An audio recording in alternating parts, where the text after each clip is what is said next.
Salam. Xalqın gündəmi rubrikasında Xalq qəzetinin ötən şənbə günü nömrəsində dərc olunan "Biz niyə kitab oxumuruq" məqaləsinin qısa icmalını təqdim edirik. Məqalənin müəllifi yazıcı dramaturq Kənan Hacıdır.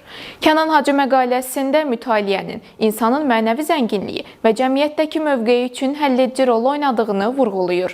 Müəllifə görə kitab sevgisi sadəcə fərdi seçim deyil, ailə mühiti, təhsil və özünü maarifləndirmə ilə formalaşan xüsusi mədəniyyət hadisəsidir.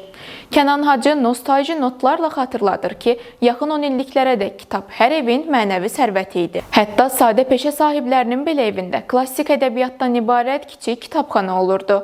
Müəllif öz uşaqlıq xatirələrinə istinad edərək kənd kitabxanasına üzv olduğu illəri yada salır və həmin dövrü xoşbəxt zaman kimi dəyərləndirir. Məqalənin əsas qayəsi müasir dövrdə kitabın ailə və ictimai mühitdən sıxışdırılıb çıxarılmasıdır. Müəllif narahatlıqla qeyd edir ki, bugün bir çox evlərdə kitab tapmaq çətindir. Valideynlərin kitaba laqeyd münasibəti uşaqlarda da oxuma vərdişinin formalaşmasına mane olur.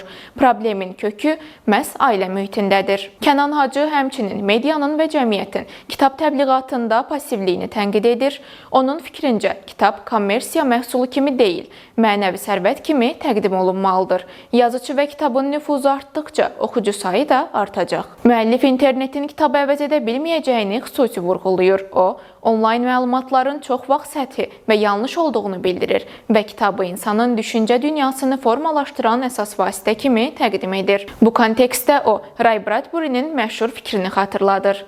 Bir mədəniyyəti yox etmək üçün kitabı yandırmağa ehtiyac yoxdur. Kitab oxumamaq kifayət edir. Yazıda praktiki təkliflər də irəli sürülür. Nəşriyyatlara uzun müddətli və faizsiz kreditlərin verilməsi, regionlarda kitab mağazalarının açılması, məktəblərdə mütaliə klublarının yaradılması, yazıçılarla görüşlərin təşkili və kitab sənayesinin formalaşdırılması. Beləliklə, Kənan Hacı kitabı fanatizmin və cəhalətin əksi, tərəqqinin isə katalizatoru kimi təqdim edir. Müəllifə görə kitab Azərbaycan insanının həyatının ayrılmaz hissəsinə çevrilməyincə, sağlam və inkişaf edən cəmiyyət qurmaq mümkün deyil. Bizi izlədiyiniz üçün təşəkkür edirik. Fikirlərinizi bizimlə bölüşməyi və videonu bəyənməyi unutmayın. Sağ olun, gələn görüşlərədək.